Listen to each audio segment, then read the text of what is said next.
அனைவருக்கும் மாலை நேர வணக்கம்.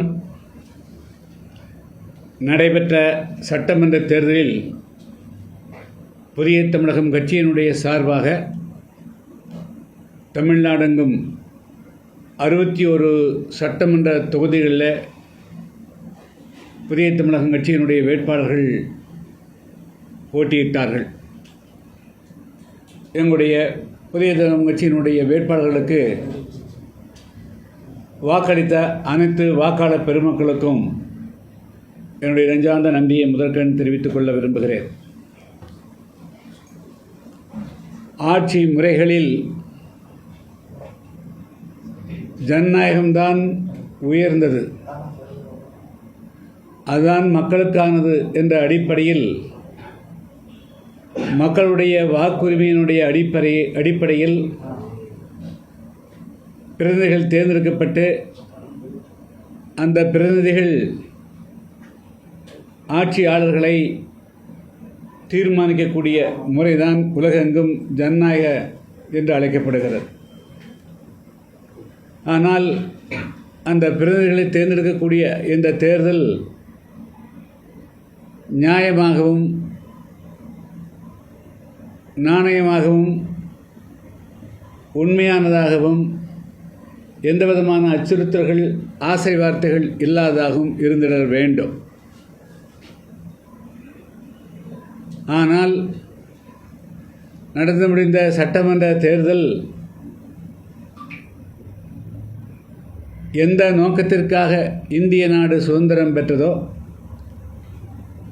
இந்திய நாடு ஒரு சுதந்திரமான ஜனநாயகபூர்வமான குடியரசு என்று அறிவிக்கப்பட்டதோ, அதை பிரதிபலிக்கக்கூடிய வகையில் இல்லாமல்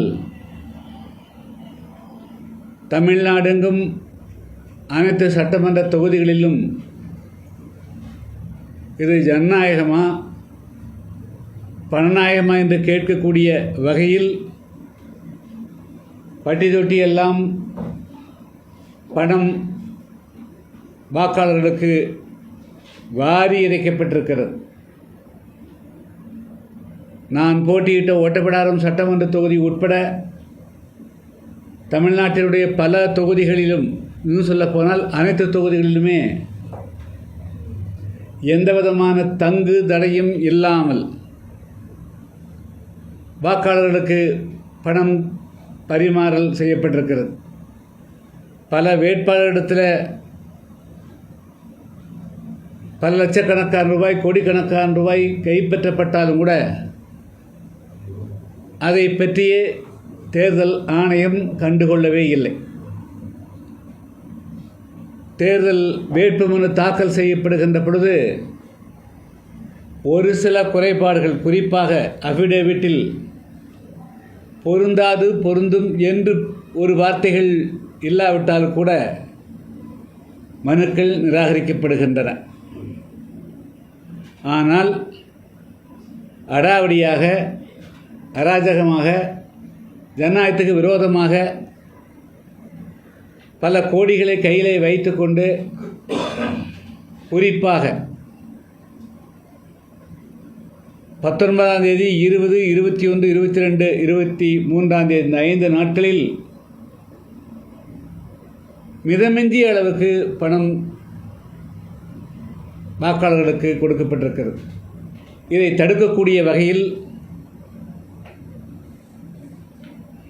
தேர்தல் ஆணையம் வலிமை பொருந்தியதாக இல்லையா, அல்லது இதை தடுக்க முடியாது என்று தேர்தல் ஆணையம் கருதுகிறதா,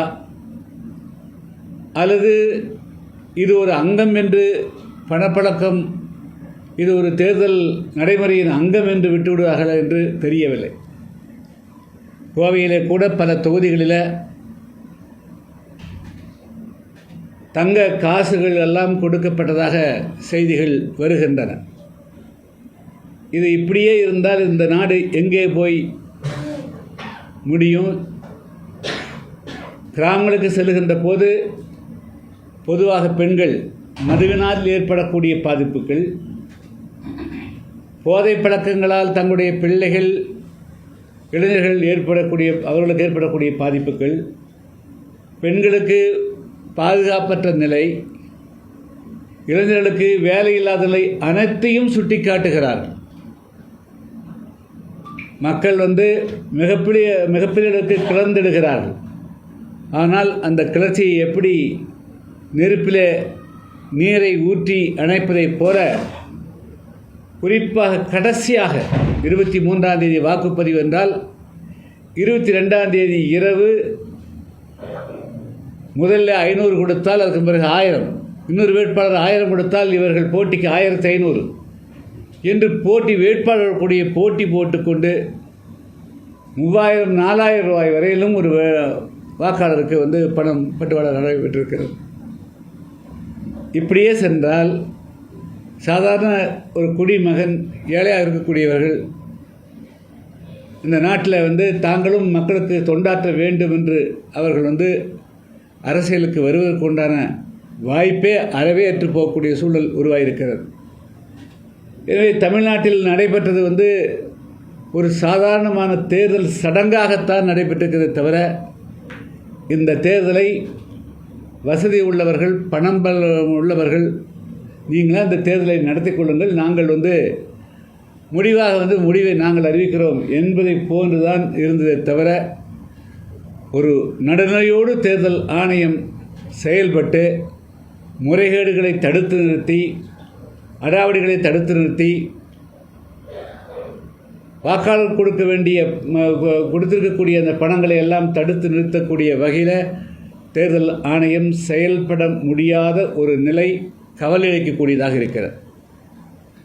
எனவே இப்பொழுது தமிழ்நாட்டில் ஏதோ அமைதியாக தேர்தல் நடைபெற்றது என்று சொன்னால் கூட இது அமைதியான தேர்தலாக கருத இயலாது. என்று சொன்னால் வாக்காளர்களுக்கு போட்டி போட்டு அவர்களை ஊழல்படுத்திய பிறகு இது அமைதியான தேர்தல் எப்படி என்று சொல்ல முடியும்? இந்த தேர்தலில் கடந்த நாடாளுமன்ற தேர்தலை காட்டிலும் கூடுதலான வாக்குப்பதிவுக்கு காரணம் தனிப்பட்ட எந்த ஒரு அரசியல் கட்சியும் இல்லை. மாறாக வழக்கமாக இருமுனை போட்டியாகத்தான் இருந்திருக்கிறது பெரும்பாலும். ஆனால் இந்த முறை 5 கட்சிகள் 6 கட்சிகள் தங்களுடைய வேட்பாளர்களை இறக்கிய காரணத்தினால் ஒவ்வொரு கட்சியும் தங்களுடைய கட்சிக்கு வாக்குகளை சேகரிக்கக்கூடிய வகையில் களம் இறங்கி வாக்காளர்களை வாக்குச்சாவடிக்கு அழைத்து வந்த காரணத்தினால் ஒட்டுமொத்தத்தில் இந்த தேர்தலில் வாக்காளர்களுடைய வாக்களிப்பவருடைய சதவீதம் அதிகரித்திருக்கிறது. ஆனால் என்னுடைய கவலை இந்த பத்திரிகையாளர் சந்திப்பின் மூலமாக நான் சொல்ல விரும்புவது, இது தமிழ்நாடு அளவுக்கு இந்த பிரச்சனையை தீர்க்க முடியும் என்று கருதவில்லை. இந்திய அளவுக்கு தேர்தல் ஆணையம் இதுக்கு இந்த பணப்பழக்கம் தமிழ்நாட்டில் இந்த அளவுக்கு உருவாவது எந்த விதத்திலும் சரியானதில்லை. நாளடைவில் ஜனநாயகம் படுகொலைக்கு தள்ளப்படும். படுகொலை இன்னும் சொல்லப்போனால் பட்டப்பகலே இது படுகொலை செய்யப்பட்டிருக்கிறதாக தான் கருத வேண்டியிருக்கிறது. எனவே இதில் இந்த நாட்டில் ஊழல் ஒழிக்கப்பட வேணும், ஜனநாயகம் தழைக்க வேண்டும். ஏழை எளியோரும் எல்லோரும் நாட்டு மன்னர்கள், எல்லோரும் ஜனநாயகத்தில் பங்கேற்க வேண்டும் என்று கருதக்கூடியவர்கள், ஜனநாயகத்தினுடைய மாண்பு என்ன, அதனுடைய பொருள் என்ன, அதனுடைய கருத்து என்ன, அதனுடைய நோக்கம்தான் என்ன என்பதை புரிந்து கொண்டவர்கள் எல்லாரும் ஒன்றிணைந்து தமிழ்நாட்டில் வரக்கூடிய காலகட்டங்களிலாவது இந்த பணப்புழக்கங்களை அடியோடு தடுத்துவதற்கு உண்டான வழிமுறைகளை காணணும். இந்திய தேர்தல் ஆணையம் இது போன்று தேர்தல்களை அனுமதிக்கும் பட்சத்தில் இது எதிர்காலத்தில் ஒரு மிகப்பெரிய அளவுக்கு விரும்பக்கூடாத சம்பவங்கள் நடைபெறுவதற்கு வாய்ப்பு இருக்கிறது. எனவே தேர்தல் ஆணையம் இனிமேலாவது தமிழ்நாட்டில் இந்த பணப்பட்டுவாடாவை தடுப்பதற்கு நடவடிக்கை எடுக்கணும். இந்த தேர்தல் நடைபெற்றக்கூடிய தேர்தல் இது உண்மையான ஜனநாயகபூர்வமான தேர்தல் அல்ல. தேர்தலில் மனுக்கள் தாக்கல் பண்ணும்போது எடப்பாடி பழனிசாமி, முதல்வர் மு க ஸ்டாலின் இவங்க மாதிரி இருக்கிற முக்கிய தலைவர்களுடைய வேட்புமனுக்கள் நிறைய குறைபாடுகள் இருக்குன்னு சொல்லியிருக்காங்க. அதையெல்லாம் எப்படி ஏற்றுக்கிட்டாங்க? அதாவது எங்களுடைய வேட்பாளர் 4 பேருங்க ஒரு பொருந்தாதுன்னு எழுதலைங்க. பொருந்தாதுன்னு எழுதுறது ஒரு ஆடிட்டரோ அல்லது அஃபிடேவிட் பண்ணக்கூடிய நோட்டரியோ ஏதாவது வந்து வேகமாக பார்க்குற போது நிறைய மனுக்கள் வரும்போது அதை அங்கே வந்து ஃபில்லப் பண்ண சொல்லலாம். அதுக்காக வந்து நானே பேசினேன் 2 பேரும் ராம்நாட்டில் வந்து முனிசாமி உங்கள் வேட்பாளர். அடுத்த நாளெல்லாம் பேசுகிறோம், சார் வந்து இது ஸ்மால் மிஸ்டேக் அப்சர்வேட்ட பேசுகிறோம். அதே போல் ஏபி ஃபார்ம் கொடுக்கறது, அதாவது இதெல்லாம் வந்து ஒரு பெரிய 30 வருஷம் 40 வருஷம் 50 வருஷம் தேர்தலில் மட்டுமே போட்டியிடக்கூடிய கட்சிகள் கிடையாது. இளைஞர்கள் வர்றாங்க, நாங்கள்லாம் கடத்துக்குள்ளே வர்றோம், ஜனநாயகத்தில் வந்து இந்த மக்களுடைய பிரதிநிதிகளாக இருக்கணுங்கிறதுக்காக வந்து நிறுத்துகிறோம். அப்போது சிறு சிறு தவறுகளை வந்து அந்த இருக்கக்கூடிய அதிகாரிகளே தவறுகளை கரெக்ட் பண்ணி இதை ஒழுங்குபடுத்திட்டு வாங்க அப்படின்னு சொல்லலாம். ஆனால் அதை எடுத்தோடனே ரிஜெக்ட் தான் பண்ணுறாங்க. பட் அதே சமயத்தில் வலுவானவர்கள், பெரிய பதவியில் இருக்கக்கூடியவர்கள், இவர் பெரிய பதவிக்கு வர வேண்டும் நினைக்கக்கூடியவர்கள், அவரிடத்தில் வந்து அதிகாரிகள் வந்து மென்மையான போக்கு அணுகிறாங்க. இப்போ அதே மாதிரி பார்த்திங்கன்னா தேர்தல் பறக்கும்படைன்னு ஒன்று வச்சுக்கிறாங்க. ஏறக்குறைய 400 கிராமங்களை உள்ளடக்கிய ஒரு சட்டமன்ற தொகுதியில் 2 பறக்கும்படை இருந்தால் எப்படி இருக்க முடியும்? ஒரு இடத்துல இருந்து நாங்கள் வந்து புகார் அளிக்கிறவங்க, நைட்டு மணி 1 மணிக்கு நான் ஆரோ கூப்பிட்டு பேசுகிறேன், இது மாதிரி இந்த இடத்துல இருந்து இருட்டுக்குள்ளே உட்காந்துட்டு பணப்பட்டுவாடா வர்றாங்க, 2 வீலர் வர்றாங்க, பேக்கில் போடுறாங்க, போயிட்டே இருக்குது அப்படின்னு சொல்லிட்டு நாங்கள் முதல்ல 10:30 மணிக்கு அலர்ட் பண்ணுறோம், 12 மணிக்கு அலர்ட் பண்ணுறோம், 1:30 மணிக்கு கூப்பிட்டு சொல்கிறோம். ஆனால் ஒரு காவலர் கூட வரலைங்க. அதே போல் வாக்களிக்கிற அன்று 23ஆம் தேதி வந்து காலை 11 மணியிலேருந்து க்யூவில் நிற்கிறாங்க, தனித்தனியாக சந்துக்குள்ளே பந்துக்குள்ளே கூப்பிட்டு பணம் கொடுக்குறாங்க, அதுக்கு போட்டால் போலீஸ் வரதில்லைங்க. ஸோ இப்படி இது பட்டவர்த்தனமாக வந்து இந்த பணம் கொடுக்கறத வந்து தேர்தல் ஆணையம் தடுத்து நிறுத்துறதுக்கோ அது வந்து நடவடிக்கை எடுக்கிறதுக்கு எந்த விதமான ஏன் சென்சிட்டைஸ் பண்ணல அது அப்படின்னா எங்கேயோ ஒரு பெரிய மிஸ்டேக் இருக்குது, குறைபாடு இருக்கிற மாதிரி நான் கருதுகிறேன். சார், இப்போ வந்து நீங்கள் இப்படி சொல்கிறீங்க, வரலாற்றில் அதிகமான வாக்குப்பதிவு தானேன்னு சொல்லிட்டு தேர்தல் ஆணையம் வந்து மார்க்கெட்டிட்டு இருக்காங்க. அது வந்து ரொம்ப அப்பட்டமான தவறானது. ஞானேஸ்வர் பார்த்தேன், அவர் வந்து தன்னுடைய கடமையை அவர் சரியாக செஞ்ச மாதிரி தெரியலைங்க. நான் 1991 ராஜீவ் காந்தி அவர்கள் மரணத்துக்கு பிறகு அப்பொழுது சேஷன் அவர்கள் வந்து இந்தியாவினுடைய தலைமை தேர்தல் இருந்தார். அந்த ஒரே ஒரு மனுஷன் நின்று இந்தியாவில் வந்து எந்த விதமான முறைகேடுகளுக்கும் இடமெல்லாம் வந்து தேர்தல் நடத்தினார். ஆனால் தமிழ்நாட்டில் இன்றைக்கி வந்து சாதாரண, அதாவது எல்லாருக்கும் எப்படி பணப்பட்டுவாடா நடந்ததுன்னு தெரியும். அதை வந்து அவர் வந்து அதையெல்லாம் மறைச்சிட்டு வந்து ஓட்டு போட்டாங்கன்னு சொன்னால் இது என்னது? ஓட்டு போடுறது மட்டுமே ஜனநாயகம் கிடையாது, வச்சுங்களா? அது ஓட்டு எப்படி போட வைக்கப்படுகிறார்கள், அதுக்குள்ளே என்ன தெல்லுமுள் நடந்திருக்குது, என்ன முறைகேடு நடந்திருக்குது, இது ஜனநாயக உருவாக நடந்திருக்குதா, தேர்தல் ஆணையத்தினுடைய நோக்கம் நிறைவேற்றப்பட்டிருக்கிறதா, ஜனநாயகத்தின் நோக்கம் நிறைவேற்றப்பட்டு எல்லாமே கணக்கில் கொள்ளாமல் வந்து நான் வந்து மக்கள் வந்து ஜனநாயக கடமைகள் நிறைவேற்றி விட்டார்னு அவர் வந்து ட்விட்டர் போடுறது வந்து 100க்கு 100 யதார்த்தத்துக்கு புறமாக இருந்துங்க. அதே மாதிரி இந்த முறை வந்து பார்த்தீங்கன்னா எஸ்ஐஆர்னால தான் அதனுடைய வாக்கு சதவீதம் உயர்ந்துச்சுன்னு ஒரு பக்கமும், இன்னொரு பக்கம் வந்து புதிதாக விஜய் வந்து தேர்தலுக்கு வந்ததுனால அதனால வந்து வாக்கு சதவீதம் உயர்ந்திருக்கு அப்படின்னு சொல்லிட்டு இருக்காங்க. இதை நீங்க எப்படி பாக்குறீங்க? அதாவது பாத்தீங்கன்னா இந்த தேர்தலில் வந்து மதியம் 2 மணிக்கே வந்து பாத்தீங்கன்னா நிறைய மக்கள் வந்து வாக்களிச்சிட்டாங்க. ஈவினிங் 4 மணிலிருந்து 6 மணிக்கு எல்லா வாக்குச்சாவடியும் வந்து வெறிச்சோடி காணப்பட்டுச்சு. இதோடைய அதாவது ஒன்று வந்துங்க 11 மணிக்கு பிறகே வந்து வெயில் வந்து தாக்கம் அதிகமாகிடுது. அதனால் காலையில் நேரத்தில் வந்து வாக்களிக்க வந்திருக்கிறது ஆர்வத்தோடு வந்து வாக்களித்து போயிருப்பாங்க. அதுக்கு பிறகு 4 மணி 4:30 மணிக்கு பிறகு தான் 5 மணிக்கு பிறகு தான் கியூ நிற்கிறாங்க. 2 விஷயம், நீங்கள் வந்து வாக்காளர் அந்த 81% 82% இந்த கோயம்புத்தூரில் 85% வர்றதுக்கு நம்ம முக்கியமான காரணம் அந்த பணப்பட்டுவாடா ஒரு காரணம் ஆச்சுங்களா. அந்த பணம் கொடுத்து அவங்களுக்கு பரிசு பொருள் கொடுத்து அப்போ அவங்களை வந்து நிர்பந்தம் செய்கிறார்கள். நீ வந்து வாங்கிட்ட ஓட்டு போடு, வந்து ஓட்டு போடு அப்படிங்கிறது தான் அதனுடைய கட்டுப்பாடு. இப்போ வந்து 1 லட்ச ரூபாய் கையில் கொடுத்து விட்றாங்க, 10,000 ரூபா அந்த கொடுக்குற கையில் எடுத்துக்கணும், 3,000 ரூபாய் கொண்டு போய் வாக்காளர்கிட்ட கொடுன்னு சொல்கிறாங்க. அவன் கரெக்டாக வந்து 30 பேர்த்த கூட்டு வந்து ஓட்டு போட வச்சிடறான். ஸோ இப்படி ஒரு முறைகேடு நடக்கிறது வந்து ஏன் ஒத்துக்காமல் வெறுமனே வந்து இந்த சதவீதம் கொண்டதுக்கு முதல்ல கடந்த தேர்தல் நாடாளுமன்ற தேர்தல் பார்த்தோன்னா 2 அணி, அதிகபட்சம் வேணால் 1 ஆகுது. இப்போ வந்து 5 அணி இருக்குதுங்க. அதாவது வந்து உங்களுக்கு தெரியும். ஸோ இப்போ எல்லா அணிகளுமே வரிஞ்சு கட்டுக்கொண்டு வேலை செய்கிறாங்க. அவங்க விஜய் வந்ததுனால அது அவங்க இளைஞர்கள் கொஞ்சம் கூட போட்டிருக்கலாம், இல்லைன்னு சொல்ல. பட் அது மட்டுமே காரணம் இல்லை. தமிழ்நாட்டில் இந்த பணப்புழக்கத்தினால அது நிர்பந்தப்படுத்தப்பட்டு வாக்காளர்கள் வாக்குச்சாவடிக்கு அழைத்து வரப்பட்டிருக்கிறார்கள். அதுபோக வந்து இப்போ எஸ்ஐஆரை நீக்கிறதுனால சதவீதம் ஆட்டோமேட்டிக்காக வந்து முதல்லையும் இப்படி தான் இருந்திருக்கும். ஆனால் வாக்காளர் எண்ணிக்கை அதிகமாக இருக்கிற போது அதில் வந்து இப்பொழுது வந்து சரியாக சொல்கிறாங்க வந்து இப்போ 100 பேர் வாக்காளரில் 70 பேர் வாக்களித்ததுன்னா அது வந்து 70% ஆகுது. இப்போ அதே வந்து 80 பேர் இருக்கிற இடத்துல வந்து 70% போது அதுக்கு சதவீதம் கூடுது. இதுதான் வந்து பாயிண்ட்டு. ஸோ ஏறக்குறைய 80 லட்சம் பேர் குறையிற போது அதே சதவீதம் ஓட்டு போட்டாலும் கூட சதவீதத்தினுடைய இது எண்ணிக்கை கூடுது. அவ்வளோதான். நீங்கள் போட்டி போட்ட ஒட்டப்பிடாரம் தொகுதியில் வந்து பார்த்தீங்கன்னா அமமுக கட்சியில் வந்து கிரிமினல் கேஸ் இருந்திருக்கு. நீங்கள் அந்த இது இருக்கிறப்போ வந்து அது வந்து இதுலேயே வந்துருக்கிறப்ப நீங்கள் அதை அப்போஸ் பண்ணிக்கலாம்.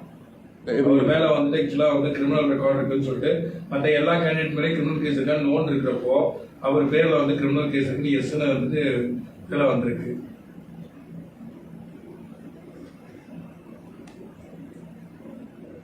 நாங்கள் அதை சரியாக கவனிச்ச மாதிரி தெரியலைங்க சார். கோவை தெற்கில் மட்டும் அதிகமாக பணப்புழக்கம் நடந்துருக்கு, எப்படி பார்க்குறீங்க? இல்லை, அதாவது மொத்தமாக நாங்கள் வந்து அங்கேருந்து அப்சர்வ் பண்ணும்போதுங்க கோவை மாவட்டத்திலேயே வந்து பெரிய கிணத்துக்கடவு தொகுதியில் கோவை தெற்கு, கோவை வடக்கு இதில் எல்லாமே வந்து கம்ப்ளீட்டாக ஃபுல்லாக வந்து கோவை மாவட்டத்தை மையமாக வச்சு இங்கே வந்து மிகப்பெரிய அளவுக்கு இது ஒரு பணப்புழக்கம் நடைபெற்றுருக்குதுங்க. அங்கே தான் தேர்தல் ஆணையத்தினுடைய டோட்டல் ஃபெயிலூர். தேர்தல் ஆணையம் அதில் என்ன பிரச்சனைனா, நேற்று வரலும் தாசில்தாராக இருக்கிறாரு, நேற்று வரலும் ஆர்டிஓவாக இருக்கிறாங்க, இன்றைக்கி திடீர்னு அவர் தேர்தல் இதாக அலுவலராக மாறிடுறாங்க. அப்போது அவங்க இன்னும் அரசனுடைய அதிகாரிகள் அந்த ஸ்டேட்டினுடைய அதிகாரிகளாகவே கண்டினியூ பண்ணுறாங்க. ஸோ அதெல்லாம் அந்த குறைபாடுகள் இல்லாமல் தேர்தல் ஆணையம்னு சொன்னாலே, தேர்தலில் நடத்தக்கூடிய அதிகாரிகள் என்று சொன்னாலே அவர்கள் மத்திய அரசனுடைய அதிகாரிகளாகவோ மாநில அரசனுடைய அதிகாரிகளாக இல்லாமல் முழு நேர தேர்தல் ஆணையத்தினுடைய அதிகாரிகளாக கீழிருந்து மேலே வரணும். இப்போ இந்த எஸ்ஐஆர்லேயும் கூட கடைசியில் யார்கிட்ட கொடுத்தாங்க? திருடங்கட்ட சாவி கொடுத்த மாதிரி 2 கட்சிக்கிட்ட கொண்டு போய் கொடுத்துட்டாங்க வாக்காளர் சேர்க்கையே. அது எந்த விதத்தில் சரியாக இருக்க முடியும்? அங்கே இருக்கிற பட்சின்னு கொடுக்குறாங்க. இப்போ அவங்க தான் வாக்காளர் சேர்க்கறது நீக்கிறது எல்லாமே அங்கேக்கு போயிருங்க. அதனால் வந்து தேர்தல் ஆணையம் வாக்காளர் சேர்ப்பிலிருந்து கடைசி வரலும் அதுக்கு முழு நேரமாக வந்து இந்த ஸ்டேட் எலெக்ஷன் கமிஷன், சென்ட்ரல் எலெக்ஷனுக்கு எல்லாம் கம்ப்ளீட்டாக எடுத்துருக்காங்க.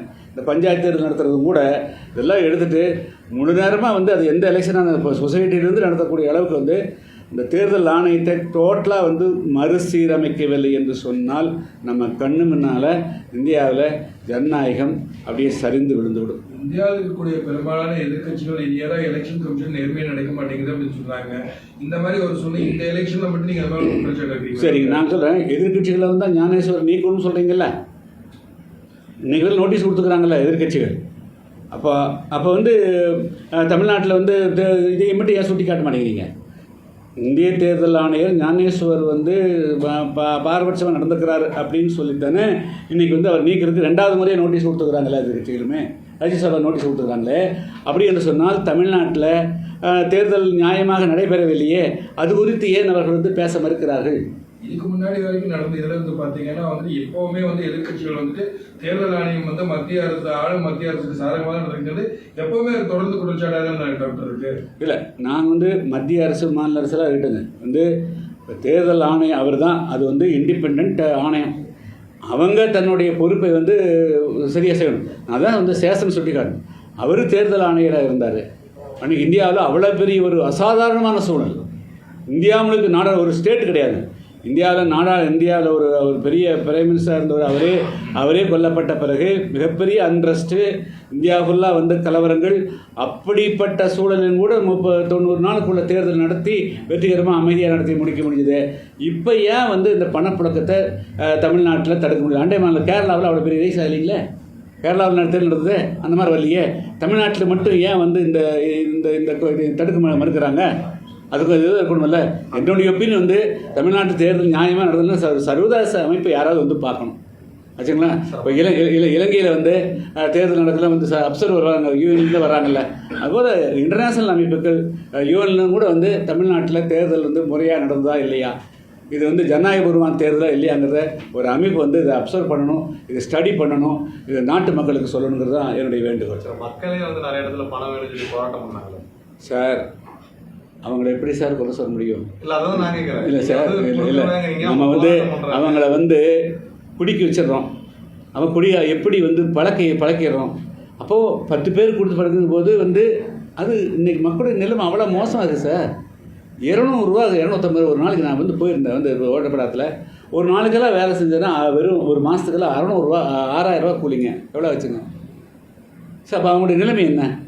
ஸோ மக்களை வந்து அவ்வளோ பெரிய வறுமையிலையும் கொடுமையிலையும் வச்சுட்டு நீங்கள் வந்து நீங்கள் வந்து அது மாதிரி 10 பேர் கொடுக்கும் போது அது வந்து ஏதோ பாகுபாடு காட்டுற மாதிரி இருக்கலாம். அதுவே மக்களுடைய அறியாமை.